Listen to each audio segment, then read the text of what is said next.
अस्सलाम वालेकुम dear students, अभी तक हमने जो है दो टाइप्स के बारे में डिटेल डिस्कस किया है मैग्नेटिज़म की, जो कि डायामैग्नेटिज़म है और पैरामैग्नेटिज़म है। और हमने डिटेल्ड क्वांटम मैकेनिकल डेरिवेशन जो हैं इन दोनों सिस्टम्स के लिए, जो है दोनों टाइप्स ऑफ मैग्नेटिज़म के लिए जो है हमने निकाली। आज बेसिकली हम ऑर्डर्ड मैग्नेटिज्म की तरफ जा रहे हैं। और ऑर्डर्ड मैग्नेटिज्म मतलब कि हम ऐसे मटेरियल्स को स्टडी करने जा रहे हैं जिनमें एक ऑर्डर, लॉन्ग रेंज ऑर्डर जो है वो एग्जिस्ट करता है। तो ये लॉन्ग रेंज ऑर्डर जिन मटेरियल्स में एग्जिस्ट करता है, सबसे पहले उनमें फेरोमैग्नेटिक मटेरियल्स आते हैं, that is the ferromagnets. Secondly anti फेरोमैग्नेट्स,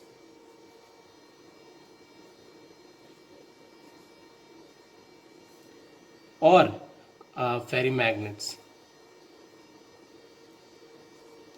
तो ये ऐसी टाइप्स ऑफ मैग्नेटिज्म है जिसमें लॉन्ग रेंज ऑर्डर जो है वो एग्जिस्ट करता है।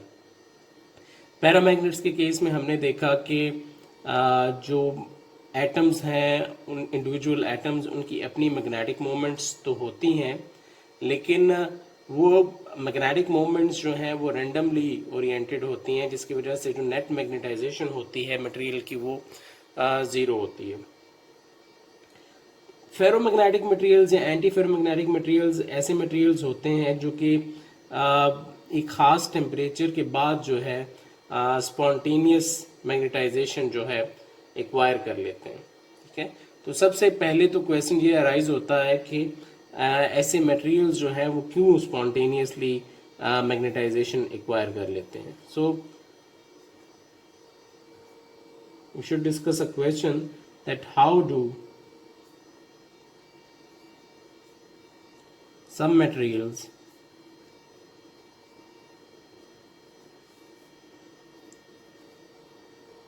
acquire a spontaneous magnetization.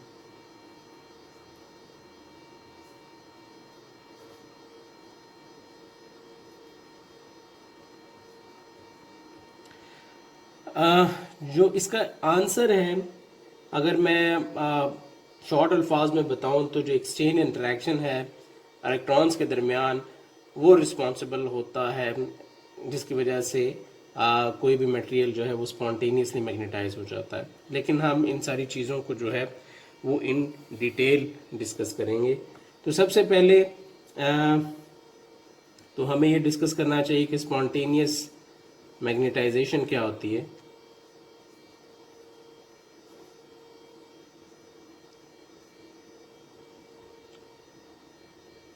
Spontaneous से मुराद होती है कि खुद ब खुद मैग्नेटाइजेशन जो है वो एक्वायर कर लेना। देखा ये गया है कि ऐसे मटेरियल्स में जिनमें ऑर्डर जो है वो एग्जिस्ट करता है, ऐसे मटेरियल टेम्परेचर के साथ एक ख़ास बिहेवियर शो करते हैं, ख़ास टेम्परेचर डिपेंडेंट बिहेवियर शो करते हैं।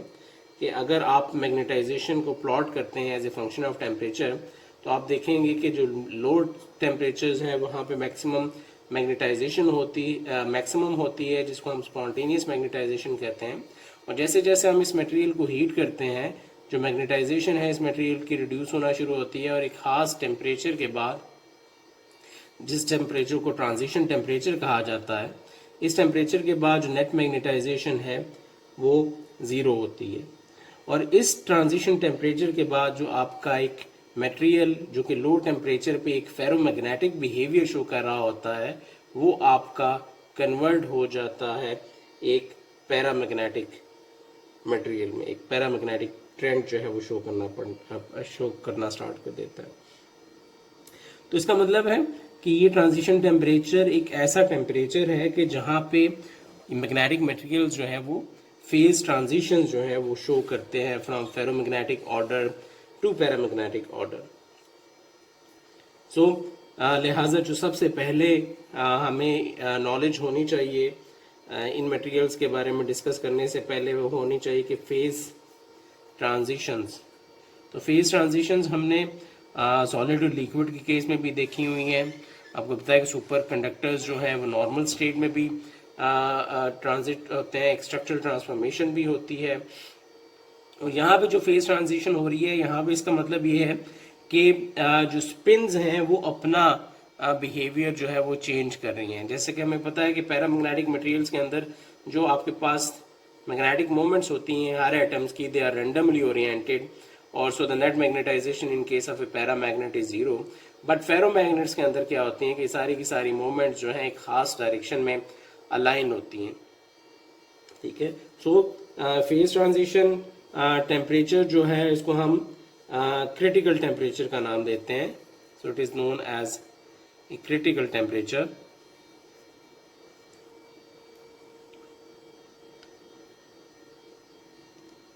That is, as T becomes greater than Tc, the material turns into a paramagnetic material, whereas for temperature less than Tc, we have a ferromagnetic behavior or an antiferromagnetic behavior. So मज़ीद जो मैंने कहा कि और तरह की transitions भी आपने देखी हुई हैं, जैसे कि सॉलिड से लिक्विड में या सुपर कंडक्टर से नॉर्मल स्टेट में। तो कुछ ऐसी ट्रांजिशंस होती हैं जो कि फर्स्ट ऑर्डर फेज ट्रांजिशंस होती हैं, और कुछ ट्रांजिशंस जो हैं वो सेकंड ऑर्डर फेज ट्रांजिशंस कहलाती हैं। तो फर्स्ट ऑर्डर फेज ट्रांजिशंस, तो फर्स्ट ऑर्डर फेज ट्रांजिशंस ऐसी ट्रांजिशंस होती हैं इज द वन इन विच जो इंट्रोपी है, जिसको हम डिफाइन करते हैं कि partial F by partial T है, ये डिसकंटिन्यूस होती है। इस डिसकंटिन्यूस एक डिसकंटिन्यूटी शो करती है at the transition temperature at T is equals to T C. Whereas अगर आप बात करते हैं सेकेंड ऑर्डर फेज ट्रांजिशन की,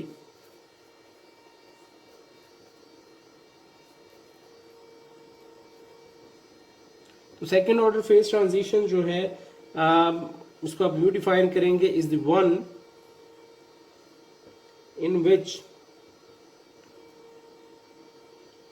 स्पेसिफिक हीट,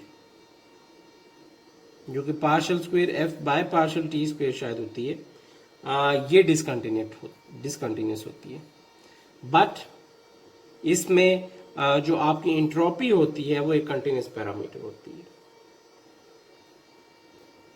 और ये कहाँ पे बात हो रही है? बात हो रही है at T is equals to T C. So इसका मतलब है कि ऑर्डर्ड मटेरियल्स के अंदर आप देखेंगे कि टेम्परेचर के साथ एक खास ट्रेंड शो करेंगे कि जहाँ पे आपको एक ट्रांजिशन टेम्परेचर मिलेगा, और ये ऐसा टेम्परेचर है कि जहाँ पे आपकी ये मटेरियल्स जो है वो एक फेज ट्रांजिशन जो है वो शो करेंगे from paramagnetic phase two ferromagnetic phase. ठीक है, तो यहाँ पे इसका मतलब है कि हमने एक और चीज़ भी डिफाइन करनी चाहिए। चूंकि अब हम अभी आज से हमने पहला लेक्चर स्टार्ट किया है ऑर्डर मटेरियल्स का, तो कुछ टर्म्स जो टर्मिनोलॉजीज जो हम साथ साथ यूज़ करेंगे, मैं उनके बारे में थोड़ा सा आपको इन्फॉर्मेशन देना चाह रहा हूँ। एक टर्म है जो कि हम बार बार यहाँ पे यूज़ करेंगे, ऑर्डर पैरामीटर। ऑर्डर पैरामीटर जो है बेसिकली एक इंडिकेटर होता है of the extent of degree of order in the system.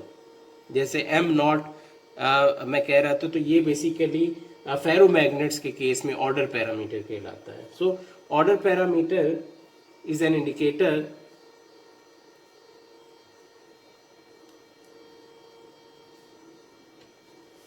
of the extent of degree of order in the system.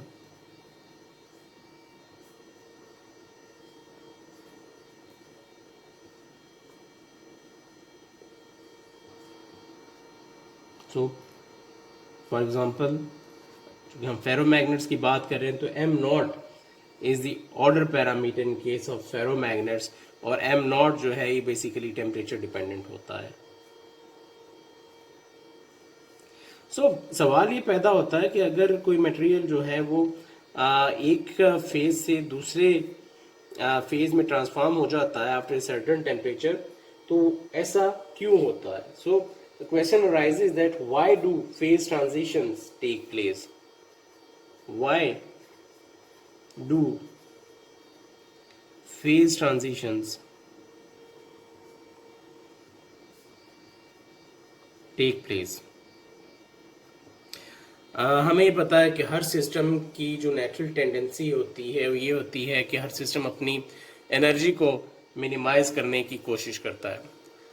So her system चूंकि अपनी एनर्जी को minimise करने की कोशिश करता है, तो वो जो जिस एनर्जी को वो मिनिमाइज करने की कोशिश करता है, that is known as the Helmholtz free energy. इसको हम डिफाइन करते हैं F is equals to U minus T S.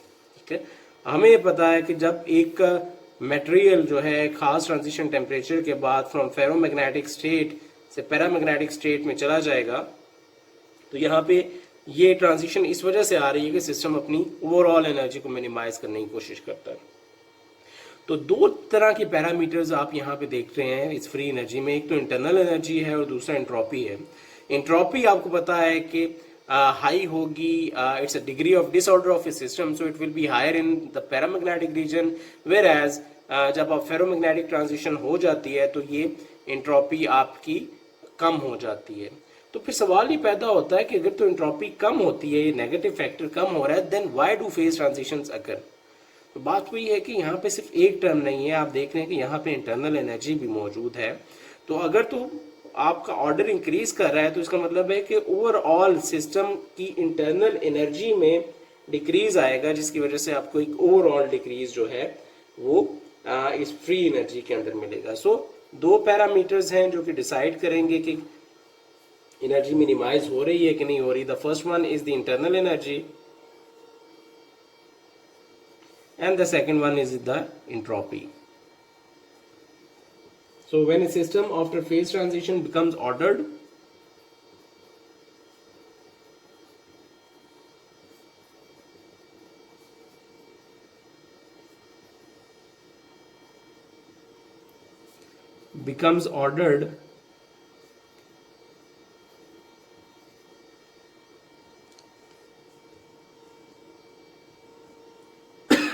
obviously S decreases,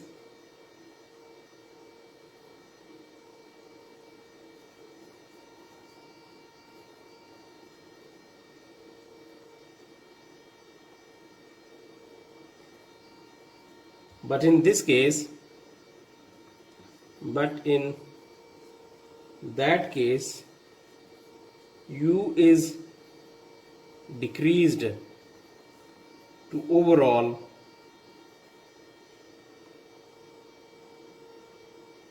lower the free energy F and vice versa.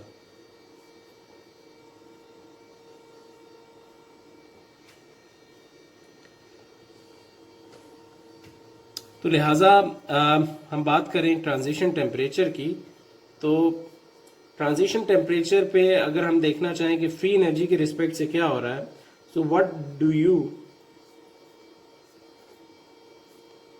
Understand by TC?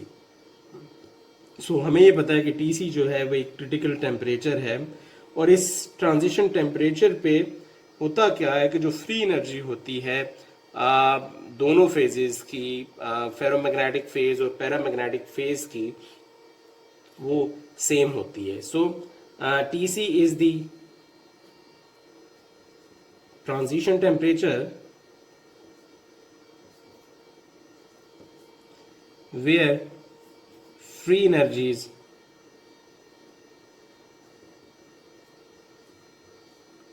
of both phases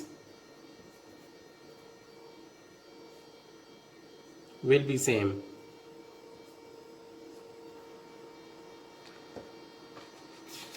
यानी अगर मैं इसको plot करना चाहूं,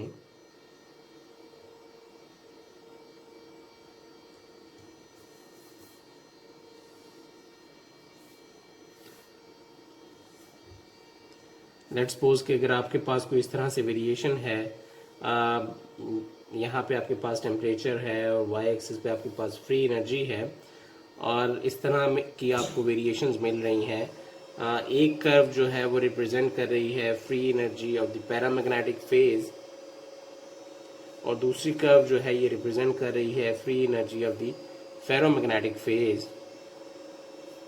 तो इसका मतलब है कि ट्रांजिशन टेम्परेचर वो पॉइंट है कि जहाँ पे हम कहते हैं कि अगर इन टर्म्स ऑफ फ्री एनर्जीज हम बात करें तो इस पॉइंट पे जो फ्री एनर्जीज हैं वो दोनों फेजेस की वो इक्वल होंगी। So this is the point where the free energies of both phases are equal. So where F P M is defined as the free energy of paramagnet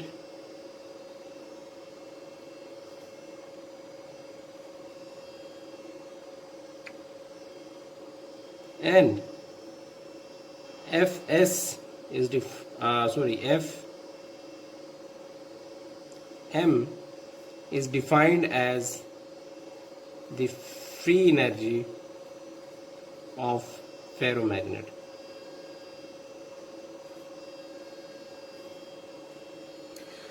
सो ये तो हमने कुछ क्वेश्चंस जो हैं वो डिस्कस कर लिए ऑर्डर्ड सिस्टम्स के हवाले से। तो शुरू में जब ये देखा गया कि कुछ मटेरियल्स जो हैं वो स्पॉन्टेनियसली मैग्नेटाइज हो जाते हैं, तो उस वक्त तो एग्जैक्ट ओरिजिन जो है वो नहीं पता थी कि वाई डू सम मटेरियल्स जो है दे acquire spontaneous magnetisation.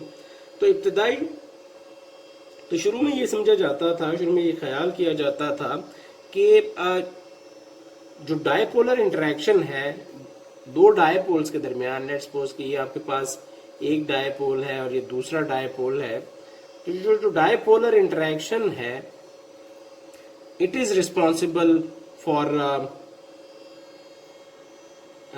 The spontaneous magnetisation. और ये डायपोलर इंटरेक्शन हम डिफाइन इस तरह से करते हैं कि mu i dot mu j divided by r cube. तो ये डायपोलर इंटरेक्शन बराबर होता है mu i mu j divided by r cube. तो शुरू में ये ख्याल किया जाता था कि ये डायपोलर इंटरेक्शन जो है ये रिस्पॉन्सिबल है फॉर स्पॉन्टेनियस मैग्नेटाइजेशन, और इसी की वजह से स्पॉन्टेनियस मैग्नेटाइजेशन होती है। और उस वक्त ये ख्याल किया जाता था कि जब ये डायपोलर एनर्जी जो है ये बराबर हो जाती है के बी टी के, थर्मल एनर्जी के, तो तब एक मटेरियल जो है वो स्पॉन्टेनियसली मैग्नेटाइज हो जाता है। ठीक है। और फिर ये भी फर्दर कहा गया कि अगर आपकी जो ई डी है, जो डायपोलर इंटरेक्शन एनर्जी है, वो के बी डी से स्मॉलर है, तो आपकी ये मैग्नेटिक मोमेंट्स जो हैं वो डिसअलाइन हो जाएंगी। मतलब कि आपका मटेरियल पैरामैग्नेटिक स्टेट में चला जाएगा। और अगर ई डी जो है ये greater than k B T है, k B T is the thermal energy, तो इस केस में आपका जो मटेरियल है वो ऑर्डर्ड हो जाएगा। तो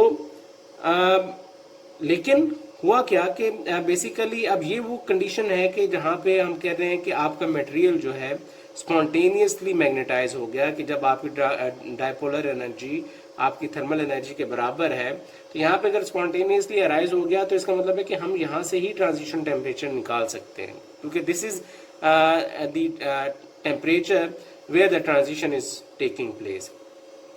लेकिन जब ट्रांजिशन टेम्परेचर निकाला गया इन सारे पैरामीटर्स की वैल्यूज को पुट करते हुए, वो जो ट्रांजिशन टेम्परेचर की वैल्यू थी it came around between 5 to 10 kelvin. लेकिन एक्सपेरिमेंटली जब आप बहुत सारे एलिमेंट्स जिसमें निकल, आयरन या कोबाल्ट शामिल है, इनका अगर आप ट्रांजिशन टेम्परेचर्स मेजर करते हैं तो आप देखते हैं कि इनका टेम्परेचर जो है वो हंड्रेड्स ऑफ केल्विन में है। इसका मतलब है कि ये जो स्पॉन्टेनियसली मैग्नेटाइजेशन हो रही है किसी भी मटेरियल की, उसके लिए डायपोलर इंटरेक्शंस जो हैं वो रिस्पॉन्सिबल नहीं है। फिर कुछ लोगों ने जो है, I am just discussing the history of this ferromagnetic systems. तो कुछ बाद में कुछ लोगों ने फिर क्या किया कि कुछ फिनोमेनोलॉजिकल थेरीज बनाना शुरू कर दी।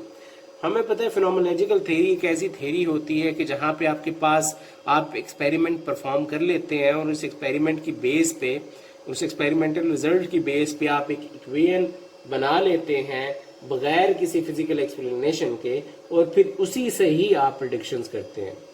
सो इन काविशों में एक नाम जो है वो विस का आता था, जिसने फेरोमैग्नेटिज्म के लिए एक थ्योरी दी। ठीक है, सो फिनोमिनोलॉजिकल थ्योरीज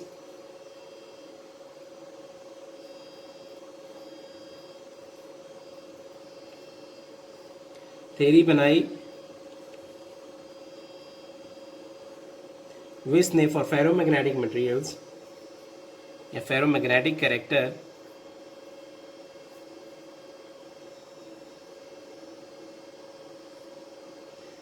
जिसमें उसने कहा कि अगर तो एक मटेरियल जो है वो स्पॉन्टेनियसली मैग्नेटाइज हो रहा है, तो हम ये सोच सकते हैं कि इस मटेरियल के अंदर कोई ना कोई इंटरनल इलेक्ट्रिक मैग्नेटिक फील्ड है जो प्रोड्यूस हो रही है, जो कि इस मटेरियल को स्पॉन्टेनियसली मैग्नेटाइज कर रही है। और इस मैग्नेटिक फील्ड की सोर्स का उस विस को नहीं पता था। सो this is some field which is somehow produced inside the material.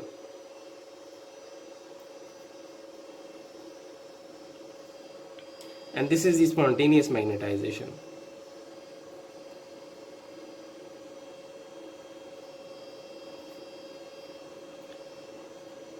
So शुरू में इस ऑर्डर्ड फिनोमेना को एक्सप्लेन करने के लिए ये फिनोमेनोलॉजिकल थ्योरीज बनाई गई, और यहीं से ही जो है फिर प्रोडिक्शंस की गई। ये सारी बातें तब की हैं कि जब क्वांटम मैकेनिक्स जो है वो इन्वेंट नहीं हुई थी। लेकिन जब क्वांटम मैकेनिक्स इन्वेंट हुई तो जो भी माइक्रोस्कोपिक डिटेल्स थी, एक why do the phase transitions occur, और क्यों एक मैग्नेटिक मटेरियल जो है वो स्पॉन्टेनियसली मैग्नेटाइज हो जाता है, वो सारी की सारी जो डिटेल थी वो क्वांटम मैकेनिक्स से जो है मिल गई। और पता ये चला कि आपका जो मैग्नेटाइजेशन है, जो स्पॉन्टेनियस मैग्नेटाइजेशन है या जो फेरोमैग्नेटिज्म है, it is a non magnetic phenomena, यानी कोई मैग्नेटिक फिनोमेना नहीं था। और इसकी रीजन क्या थी कि जो कोलम्बिक इंटरेक्शंस हैं इलेक्ट्रॉन्स के दरमियान, और जो एंटी सिमेट्रिक वेव फंक्शन की रिक्वायरमेंट है आइडेंटिकल फर्मियंस की, वो बेसिकली रिस्पॉन्सिबल है स्पॉन्टेनियस मैग्नेटाइजेशन के लिए। सो this is a very important statement जो भी मैं लिखने जा रहा हूं कि ferromagnetism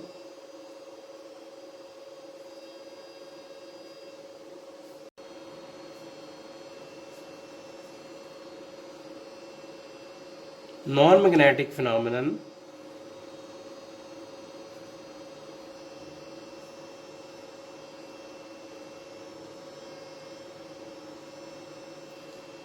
and actually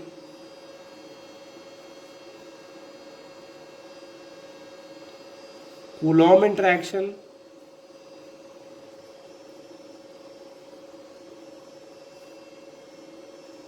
and antisymmetric wave function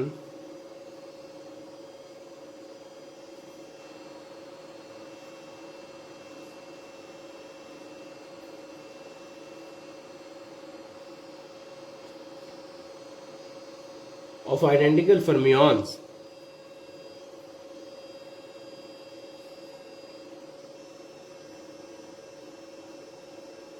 is responsible for this. So अब हम इसी सारी चीज़ को जो है वो इन डिटेल डिस्कस करेंगे कि यहाँ पे हमने दो तरह के इंटरेक्शंस की बात की है कि एक तो कोलम्बिक इंटरेक्शन है, और दूसरा जो है जो रिक्वायरमेंट है कि दो फर्मियंस का जो टोटल वेव फंक्शन है it should be anti symmetric. तो ये बेसिकली रिक्वायरमेंट है कि क्यों एक मटेरियल जो है वो एक फेरोमैग्नेटिक बिहेवियर शो करता है या एंटी फेरोमैग्नेटिक बिहेवियर शो करता है। So let's start to understand these things. हमें ये पता है कि इलेक्ट्रॉन्स जो हैं they are fermions.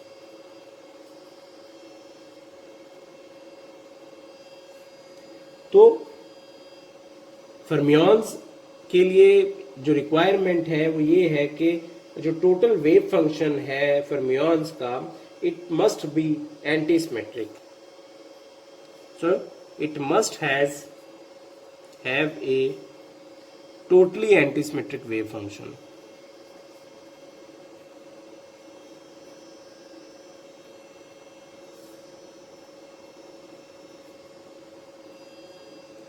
Totally antisymmetric wave function से मुराद मेरी क्या है, हमें ये पता है कि जो टोटल वेव फंक्शन होता है इसमें आपके पास स्पेस पार्ट भी आ रहा होता है और आपके पास स्पिन कंट्रीब्यूशन भी आ रही होती है, ठीक है। सो स्पेस पार्ट को आप फाई ऑफ आर से रिप्रेजेंट करते हैं, जबकि स्पिन कंट्रीब्यूशन को आप काई ऑफ एस से रिप्रेजेंट करते हैं। सो एंटीसिमेट्रिक होने से मुराद ये है कि अगर आपके पास दो इलेक्ट्रॉन्स हैं तो अंदर the exchange of these two electrons you should get a negative sign. So this is the condition for the antisymmetry. यानी अगर आप कंसीडर करते हैं टू पार्टिकल वेव फंक्शंस,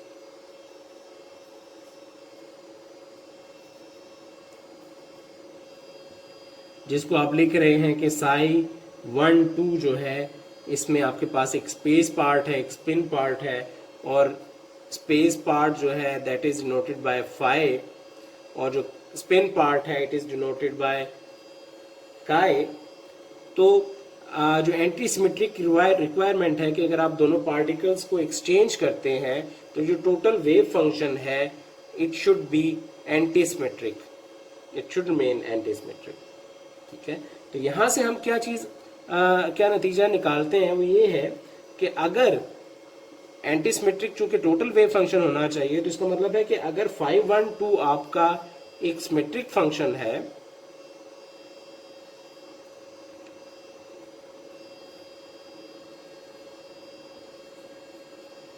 तो काई 1 2 जो है इट शुड बी एंटीसिमेट्रिक।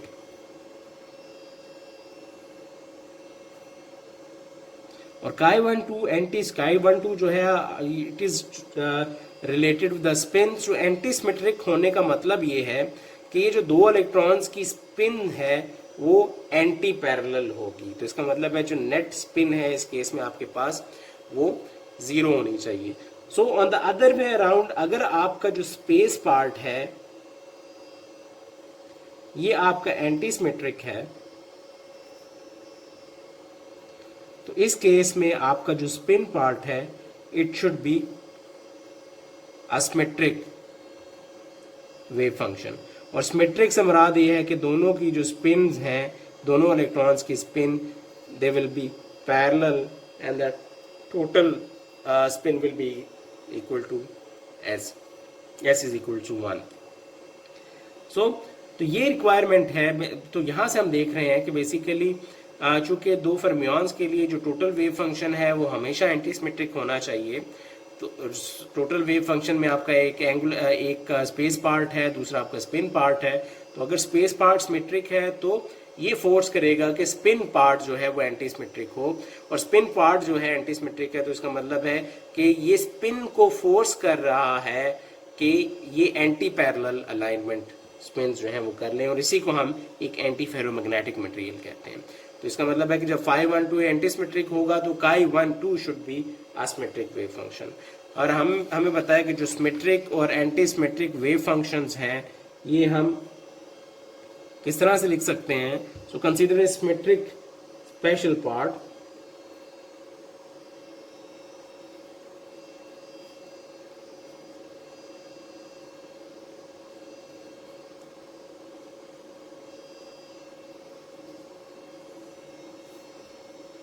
जो सिमेट्रिक स्पेशल पार्ट है यानी जो अंडर द पार्टिकल एक्सचेंज जो वेव फंक्शन सिमेट्रिक रहे। आपको पता है कि ऐसे वेव फंक्शन को हम इस तरह से लिख सकते हैं कि phi 1 a into phi 2 b plus phi 1 b into phi 2 a। और यहाँ पे एक और फैक्टर आता है जो कि नॉर्मलाइजेशन के लिए होता है, यानी phi 1 जो है ये स्टेट A में मौजूद है, phi 2 स्टेट B में है, phi 1 स्टेट B में है और phi 2 स्टेट A में है। अब अगर आप पार्टिकल्स को एक्सचेंज करते हैं कि 1 को बी में लेके जाते हैं और 2 को ए में लेके जाते हैं, तो आप ये देखेंगे कि ये जो फॉर्म है इस वेव फंक्शन की वो चेंज नहीं होगी और ये सिमेट्रिक ही रहेगा. सो अंडर द पार्टिकल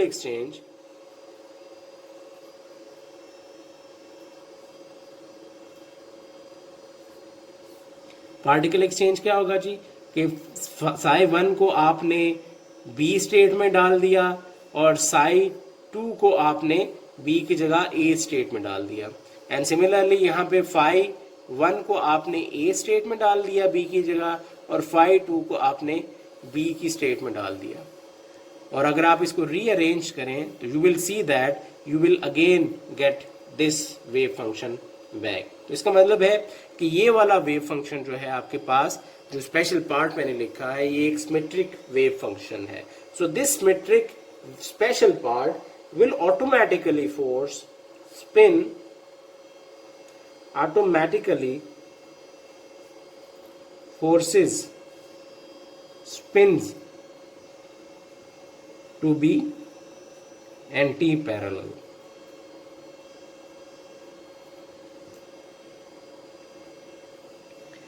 सो ये वो ओरिजिन है ऑर्डर्ड मैग्नेटिज्म की कि why some materials acquire spontaneous magnetisation. और यहाँ पे हमने ये देखा कि ये स्पॉन्टेनियस मैग्नेटाइजेशन की रिक्वायरमेंट जो है ये बेसिकली जो टोटल इलेक्ट्रॉन्स के लिए दो से ज़्यादा इलेक्ट्रॉन्स के लिए जो वेव फंक्शन की रिक्वायरमेंट है कि वेव फंक्शन हमेशा, जो टोटल वेव फंक्शन है हमेशा एंटी सिमेट्रिक रहता है, ये वहाँ से आपके पास आती है. सो हमने देखा कि टोटल वेव फंक्शन में एक आपके पास स्पेशल पार्ट है और दूसरा आपके पास स्पिन पार्ट है. तो लिहाजा इन डिटेल आपको इन चीज़ों को समझने के लिए पहले स्पिन को समझना होगा और फिर उसके बाद आपको स्पेशल पार्ट के बारे में डिस्कस करना होगा. एंड देन आप इन डिटेल इन डेप्थ समझ सकते हैं कि फेरोमैग्नेटिज्म के लिए क्या रिक्वायरमेंट होती है और एंटी फेरोमैग्नेटिज्म के लिए क्या रिक्वायरमेंट होती है. तो लिहाजा पहले हम इसी टोटल वेव फंक्शन में एक स्पेशल पार्ट है, दूसरा स्पिन पार्ट है, तो हम स्पिन की डिस्कशन जो है वो हम पहले करते हैं. और हमें ये पता है कि स्पिन जो है एक totally it's a quantum mechanical effect और एक इंट्रिंसिक होती है हर ऑब्जेक्ट के लिए. तो अब हम देखते हैं कि जो कपलिंग होती है दो स्पिन्स के दरमियान वो किस तरह से होती है. So let's start the idea of the coupling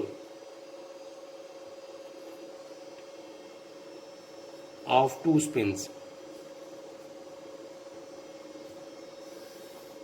So this is your next article.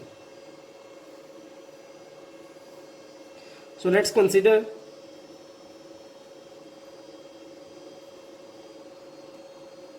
two spin half particles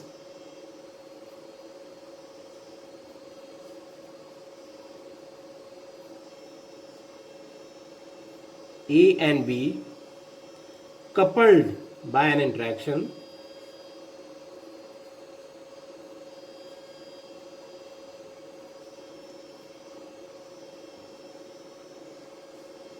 और चूंकि ये कपलिंग टर्म है तो इसका मतलब है ये कोई ना कोई हैमिल्टोनियन है which is described bye Hamiltonian.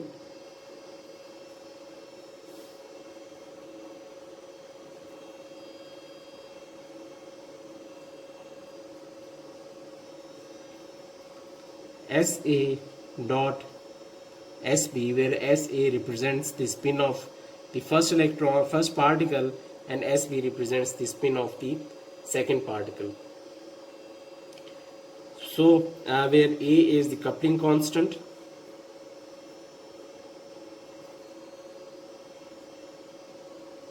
and it should have definitely should have dimensions of energy.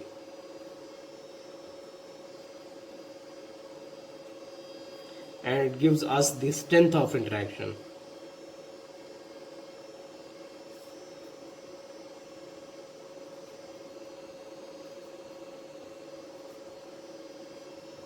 Strength of interaction between two spins.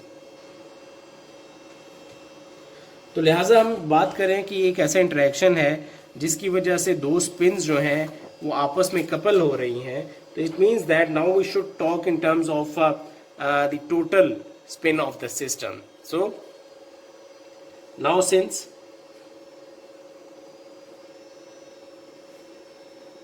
spins are coupled,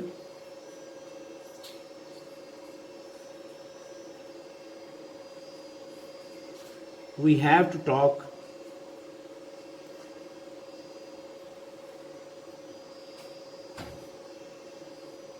of joint spin of this system.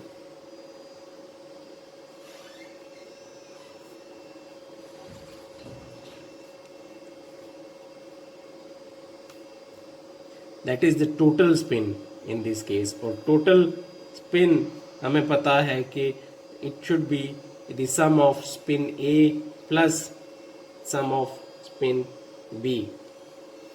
इसका मतलब है कि अब चूंकि दोनों spins coupled हो गई हैं, तो लिहाजा अब हम ये नहीं कह सकते कि एक इलेक्ट्रॉन जो ए इलेक्ट्रॉन था वो स्टेट ए में है, बी इलेक्ट्रॉन जो है वो स्टेट बी में है, क्योंकि अब ये दोनों कपल्ड हैं, तो इसलिए अलग आइगन स्टेट्स भी इनकी नहीं हो सकती। ठीक है, लिहाजा यहाँ से अगर हम एस टोटल का इसका स्क्वायर निकालना चाहें तो वो हमें पता है कि that will be equal to S A square plus S B square plus 2 SA dot S B. और ये स्क्वायर मैंने इसलिए लिया है कि हम बेसिकली जो हैमिल्टोनियन है इस सिस्टम का वो भी हम निकालना चाह रहे हैं, जो हैमिल्टोनियन की फॉर्म थी वो हमें पता है कि वो बराबर है A into S A dot S B. So let's call this equation as equation number 1. So 1 implies that SA dot SB is equal to S total square minus SA square minus SB squared divided by 2.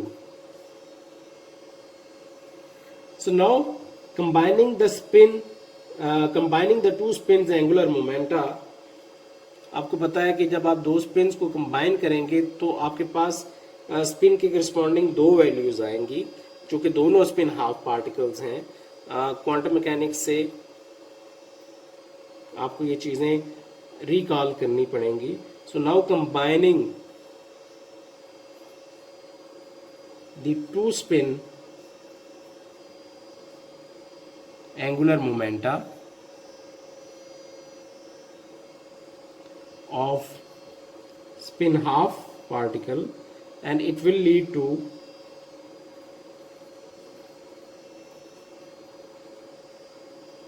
a net spin of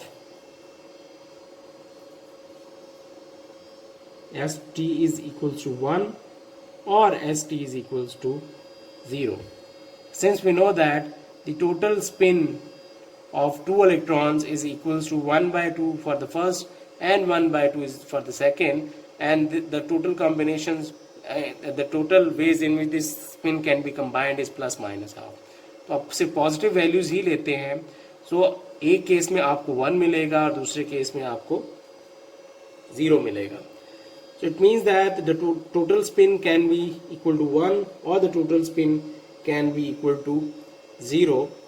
तो यहाँ पे हमें चूंकि इसका square चाहिए, तो square जो है एंगुलर किसी भी, यहाँ पे आप याद रखें कि ये जो स्पिन्स हैं ये ऑपरेटर्स की फॉर्म में है. ठीक है, अब ये चूंकि ऑपरेटर्स की फॉर्म में है और हमें पता है कि जो एंगुलर मोमेंटम, जैसे लेट्स सपोज हमें पता है फ्रॉम क्वांटम मैकेनिक्स के एल स्क्वायर जब किसी स्टेट एल और एम पे एक्ट करता है तो ये आपको H cut square L into L plus 1 और वही स्टेट जो है वो वापस देता है. तो सिमिलरली इसका मतलब है कि एस टोटल जो है that should be equal to S total into S total plus 1,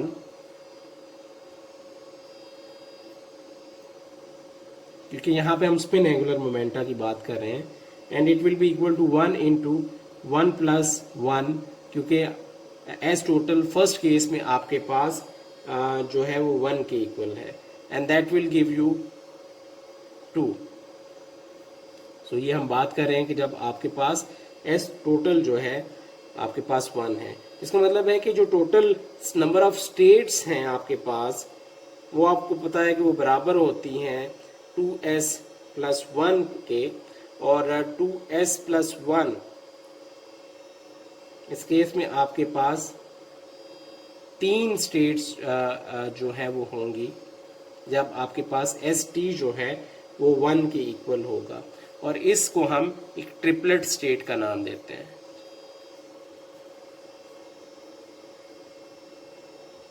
ठीक है, यानी अगर आपके पास जो z कंपोनेंट है S T is equals to 1 के लिए, it can go from +1 to -1, from minus S T to plus S T. लिहाजा आपके पास जो पॉसिबल वैल्यूज हैं वो आपके पास 0 प्लस माइनस 1 है। Okay, for this triplet state. अब चूंकि इसमें 3 स्टेट्स हैं इसलिए इसको हम ट्रिपलेट स्टेट बोल रहे हैं। सिमिलरली जब हम सेकंड केस यूज करते हैं कि जब आपके पास एस टोटल जो है वो 0 है, तो इस केस में आपके पास जो एस टोटल स्क्वायर है that will be equal to S T into S plus T plus 1, and S T is 0 in this case, so 0 into 0 plus 1 that will give you 0. So this is the case when st is equal to 0. So there will be again 2s plus 1 states, and s is equal to 0 in this case, so it means that you will have only one state. So this system is known as a singlet state, and since it is only one state, it means that the projection of this pin on the z-axis will be equal to 0. So now since we have find out the values of st square and sa square and sb square can also be easily calculated, so we are in position to find out the value of sa dot into sb dot.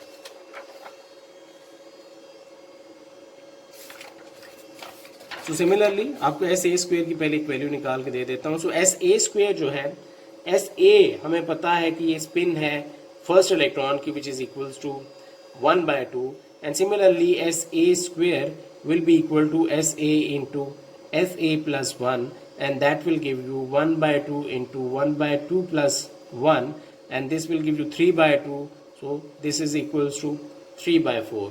So now from sorry, it should be equation 1, this should be equation 1. From equation 1 we have SA dot SB will be equal to ST square, और ST square आपके पास जो है ये बराबर है 2 के minus S A square जो कि बराबर है 3/4 के, and similarly you can find out S B square, वो भी आपको पता है कि 3/4 के ही बराबर होगा. So if you calculate this term you will get 1/4. It means that the energy of the triplet state, ठीक है, क्योंकि ये हम तब बात करें जब st आपके पास 1 है, तो triplet this corresponds to triplet state energy. जो ट्रिपलेट स्टेट की एनर्जी है S A dot S B, ये बराबर है a/4 के. And similarly you can find out the energy for the singlet state, for which st is equals to 0 and st square is also equal to 0. So in this case the energy of the singlet state will be equal to 0 minus 3/4 minus 3/4 divided by 2, and this will give you minus 3a/4. So let this call as equation 3.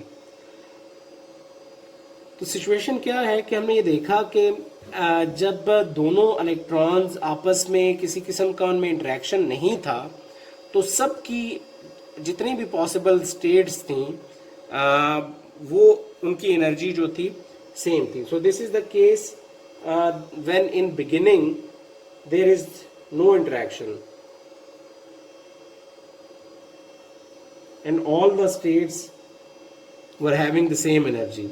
तो जैसे ही interaction जो है वो start हुआ है, आपने देखा कि आपके पास 3 ऐसी स्टेट्स हैं जिनकी एनर्जी a/4 हो गई है, और एक ऐसी स्टेट है जिसकी एनर्जी -3/4 हो गई है. So this is the state which is triply degenerate.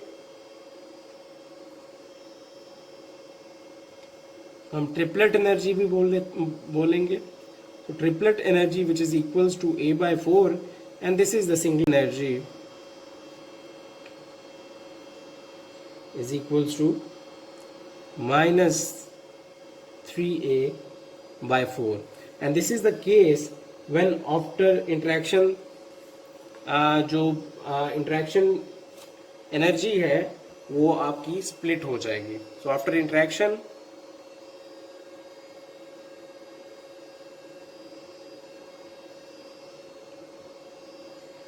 जो डीजनरेसी है वो रिमूव हो जाएगी. ठीक है, लेकिन आप ये देख रहे हैं कि जो नंबर ऑफ स्टेट्स हैं वो आपकी जो इंटरेक्शन से पहले थी वो वही रहेंगी इंटरेक्शन के बाद भी. इंटरेक्शन से पहले आपके पास 2 स्टेट्स थी, एक इलेक्ट्रॉन की 2 ही स्टेट्स थी दूसरे इलेक्ट्रॉन की, तो टोटल 4 ही स्टेट थी. और आफ्टर इंटरेक्शन भी आपके पास 4 ही जो है वो स्टेट्स रहेंगी. So before interaction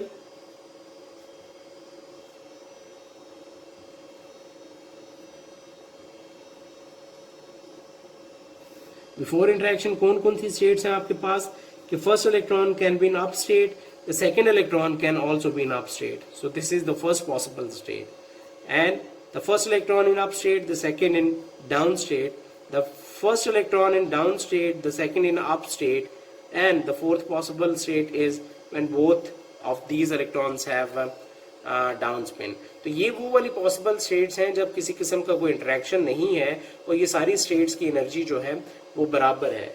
now when the interaction starts between these two electrons according to this Hamiltonian, तो वो हमने देखा कि एनर्जी जो है वो स्प्लिट हो जाएगी और एक आपके पास ट्रिपलेट स्टेट बन जाएगी और दूसरी आपके पास जो है वो डबलेट स्टेट सिंगलेट स्टेट बन जाएगी.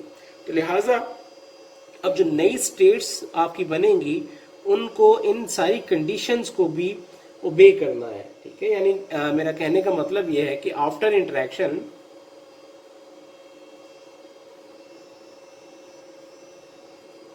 We will need to obtain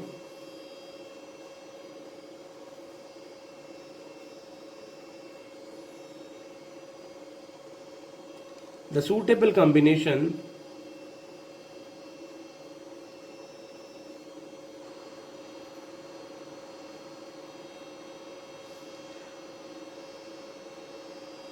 combinations of these eigenstates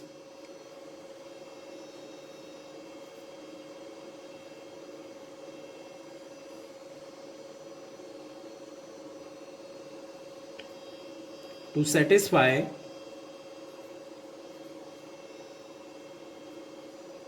the results showing a triplet state. और ट्रिपलेट स्टेट के लिए हमें पता है कि हमारे पास ms की 3 वैल्यूज पॉसिबल थी, जो उसका z कंपोनेंट था. एक +1 को रिस्पॉन्ड कर रही थी, एक 0 को और एक -1 को. और सिंगलेट स्टेट के केस में आपके पास एक स्टेट थी जहां पे ms जो है आपके पास 0 था, और इस केस में आपके पास टोटल स्पिन 1 है और इस केस में टोटल स्पिन आपके पास 0 है.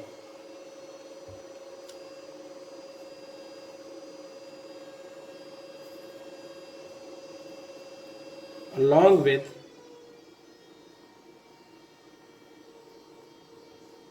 the condition of antisymmetry.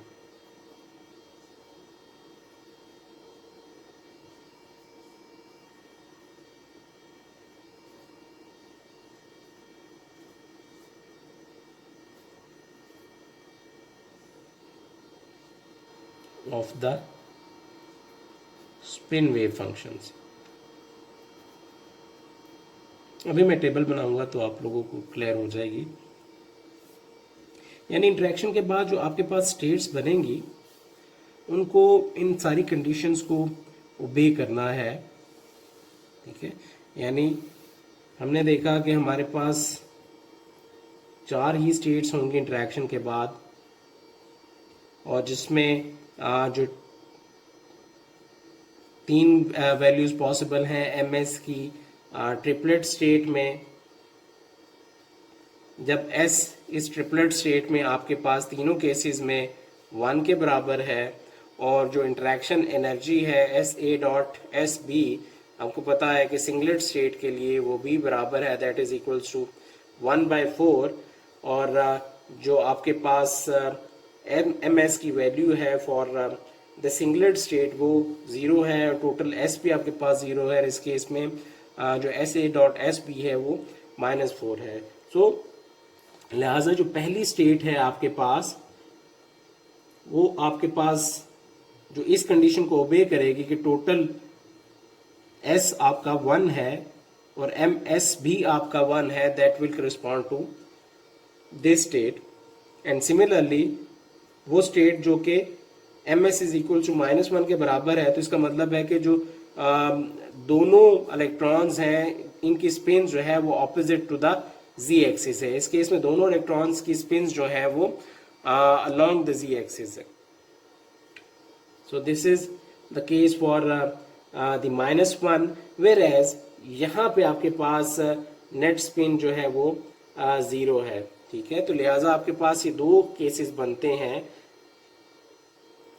क्योंकि आपको सिमेट्री एंटी सिमेट्री की कंडीशन भी उसको भी ज़हन में रखना है।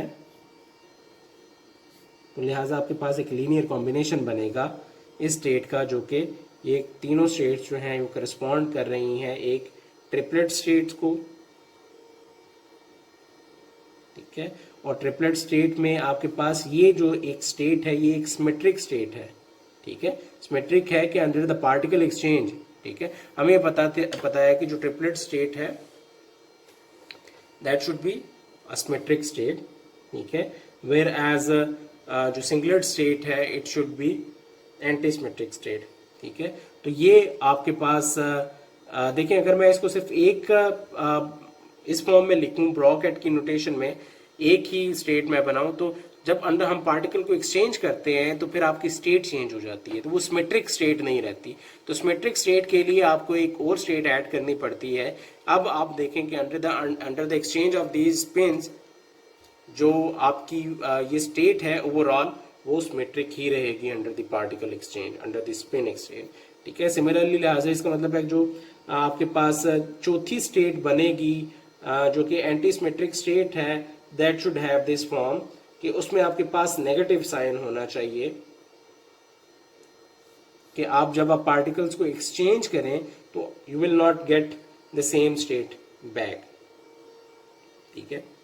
सो ये थी आज की सारी डिस्कशन, जहाँ पे हमने कुछ स्पिन्स के बारे में जो है वो डिस्कस करना शुरू किया, और यहाँ पे हमने देखा कि एक सिमेट्रिक स्टेट और एक एंटी सिमेट्रिक स्टेट जो है वो क्या होती है। और स्टार्ट में हमने ये देखा कि फेज ट्रांजिशंस जो हैं वो बेसिकली क्यों अकर करती हैं, और why a material acquire a spontaneous magnetisation, और उसकी रीज़न क्या है। उसकी रीज़न जो वो हमें दी है क्वांटम मैकेनिक्स ने, कि जो कोलम्बिक इंटरेक्शन है जिसमें हम एक्सचेंज इंटरेक्शन बोल रहे हैं, और जो एंटी सिमेट्रिक वेव फंक्शन की रिक्वायरमेंट है ये रिस्पॉन्सिबल है जिसकी वजह से जो एक मटेरियल है वो स्पॉन्टेनियसली मैग्नेटाइज हो रहा है। जी, थैंक यू।